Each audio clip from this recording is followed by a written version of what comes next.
Halo adik-adik semua, selamat datang di video pembelajaran biologi. Hari ini kita akan membahas tentang keanekaragaman hayati yang akan kita pelajari di kelas 10 SMA.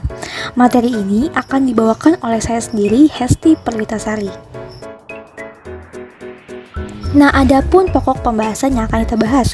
Yang pertama ada pengertian keanekaragaman hayati, yang kedua ada keanekaragaman hayati Indonesia, yang ketiga ada tingkat keanekaragaman hayati, dan yang keempat ada tentang konservasi. Tahukah kamu apa itu keanekaragaman hayati?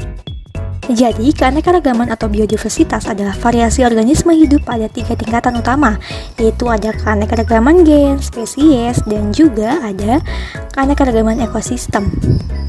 Keanekaragaman hayati adalah keanekaragaman di antara makhluk hidup dari semua sumber, termasuk di antaranya daratan, lautan, ekosistem akuatik lainnya, serta kompleks ekologi yang merupakan bagian dari keanekaragamannya, mencangkup keanekaragaman spesies antara spesies dengan ekosistem.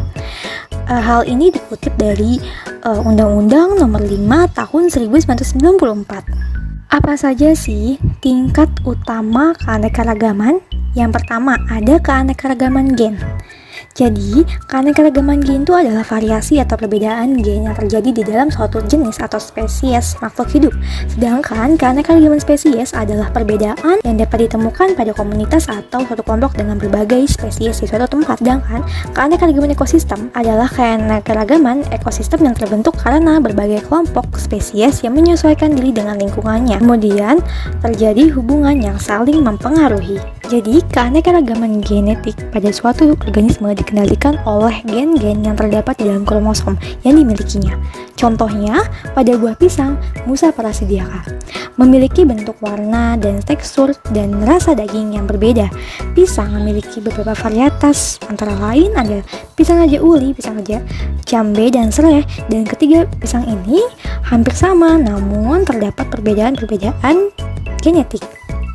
Keanekaragaman genetik tidak hanya terdiri dari variasi genetik individual dalam suatu populasi, namun juga variasi genetis di antara populasi-populasi yang sering diasosiasikan dengan adaptasi terhadap kondisi lokal. Lalu ada keanekaragaman spesies atau jenis. Jadi, keanekaragaman jenis merupakan keanekaragaman yang terjadi karena adanya variasi spesies di suatu tempat. Dalam urutan taksonomi, variasi terletak pada suatu tingkat di bawah spesies. Namun, pada tingkatan yang lebih tinggi, keanekaragaman jenis dapat mudah diamati. Contohnya bisa kita lihat pada golongan aves yang kita temukan di berbagai jenis burung. Ada penguin, burung unta, merpati, burung pipit, ayam, burung kakatua, dan ada ayam kalkun. Selanjutnya ada keanekaragaman ekosistem yang merupakan kesatuan yang dibentuk oleh adanya hubungan timbal balik antara makhluk hidup dengan lingkungannya. Setiap ekosistem memiliki ciri lingkungan fisik, kimia, tipe vegetasi, dan tipe hewan spesifik yang menyebabkan jenis makhluk hidup menjadi beragam. Terdapat 2 ekosistem utama, yaitu ada ekosistem daratan dan ekosistem perairan atau akuatik. Ekosistem darat terbagi menjadi 2, bioma gurun, savana, tundra, taiga, hutan gugur, dan hutan hujan tropis. Bisa kita lihat gambar-gambar yang mencontohkan beberapa ekosistem darat. Lalu kita akan lanjut ke keanekaragaman hayati di Indonesia, penyebaran flora dan faunanya. Penyebaran flora di Indonesia.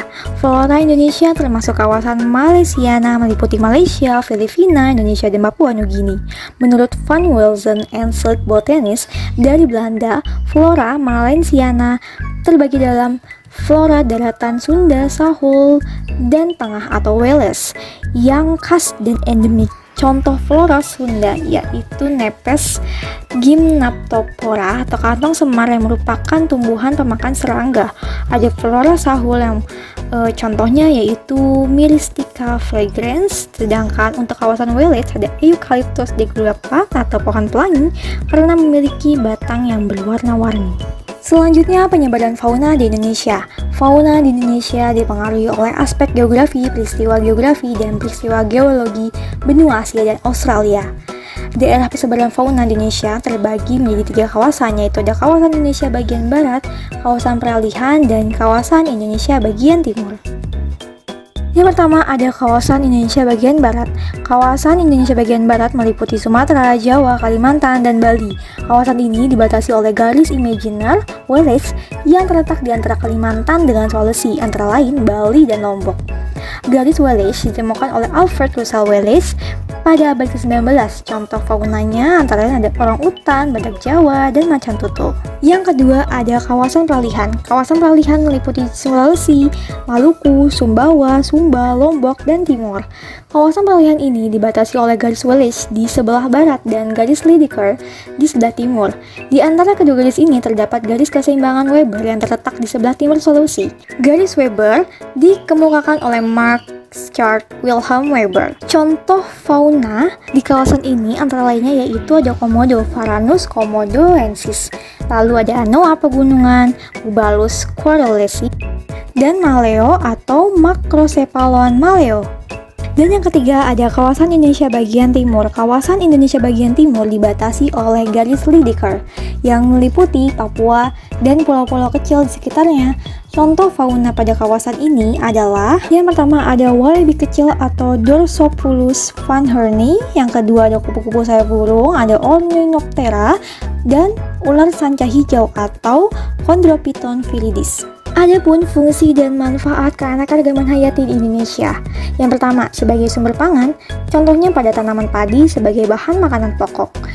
Sebagai sumber sandang, contoh rami dan kapas digunakan seratnya untuk dipintal menjadi kain atau bahan pakaian. Yang ketiga, ada sebagai papan, contohnya bambu dan jati digunakan untuk membuat rumah. Lalu, sebagai sumber obat-obatan, buah mengkudu untuk menurunkan tekanan darah tinggi. Selanjutnya, sebagai bahan kosmetik, contohnya pada bunga mawar dan melati sebagai parfum. Dan yang terakhir, sebagai aspek budaya dan plasma nutfah atau sumber daya genetik, contoh bunga mawar dan kenanga sebagai budaya nyekar atau ziarah. Adapun faktor menghilangnya keanekaragaman hayati, yang pertama hilangnya habitat. Daftar merah IUCN atau International Union for Conservation of Nature menunjukkan hilangnya habitat yang diakibatkan manajemen pertanian dan hutan yang tidak berkelanjutan menjadi penyebab terbesar hilangnya keanekaragaman hayati. Jika kalian ingin tahu lebih lanjut tentang status konservasi spesies yang akan kalian analisa, kalian bisa lihat di iucn.org. Di situ terdapat status habitat dari spesies tersebut. Yang kedua, ada pencemaran tanah, udara, dan air. Zat pencemaran adalah produk yang dihasilkan oleh aktivitas manusia. Polutan tersebut dapat mencemarkan air, tanah, dan udara. Beberapa polutan berbahaya bagi organisme. Nitrogen dan sulfur oksida yang dihasilkan dari kendaraan bermotor jika bereaksi dengan air akan membentuk hujan asam yang dapat merusak ekosistem. Yang ketiga yaitu ada eksploitasi tanaman dan hewan. Eksploitasi hewan dan tumbuhan secara besar-besaran biasa dilakukan terhadap komunitas yang memiliki nilai ekonomis yang tinggi. Misalkan, padi sirip hiu dan cula badak. Eksploitasi berlebihan dapat menyebabkan kepunahan pada hewan dan tumbuhan. Yang kelima, adanya spesies pendatang. Masuknya spesies pendatang dari luar daerah seringkali mendesak spesies lokal yang sebenarnya merupakan spesies penting dan langka di daerah tersebut. Beberapa spesies asing tersebut dapat menjadi invasif yang menguasai ekosistem. Contohnya, di Papua terdapat ikan pelangi adalah spesies endemik di Papua Barat. Lalu, ada orang dari Jepang yang membawa ikan mujair di satu tempat dengan ikan pelangi berada. Nah, di situ ikan mujair akan mendominasi di ekosistem tersebut yang menyebabkan ikan pelangi lama-kelamaan semakin berkurang, bahkan bisa punah. Yang keenam, adanya industrialisasi pertanian dan hutan. Lalu, bagaimana cara kita untuk melestarikan keanekaragaman hayati? Penurunan keanekaragaman hayati dapat kita cegah dengan cara melakukan pelestarian atau konservasi. Nah, konservasi ini telah diatur oleh Undang-Undang Nomor 5 Tahun 1990 tentang konservasi sumber daya dan Undang-Undang Nomor 23 Tahun 1997 tentang pengelolaan makhluk hidup. Konservasi keanekaragaman hayati dapat dilakukan secara in situ dan ex situ. Konservasi in situ Usaha pelestarian atau konservasi yang dilakukan di habitat yang asli, contohnya Taman Nasional, Taman Marga Satwa, dan lain sebagainya. Contohnya di Pulau Komodo yang mengkonservasi atau melestarikan komodo. Lalu ada konservasi ex situ, usaha pelestarian atau konservasi yang dilakukan di luar habitat yang asli, contohnya taman safari, kebun raya, kebun koleksi, dan lain sebagainya. Contohnya taman safari yang ada di Bogor, kebun raya Bogor, terus ada Ragunan, dan lain sebagainya. Oke, terima kasih telah menonton videonya sampai habis, dan semoga bermanfaat untuk kalian semua. Saya akhiri, wassalamualaikum warahmatullahi wabarakatuh. Sampai berjumpa di lain waktu.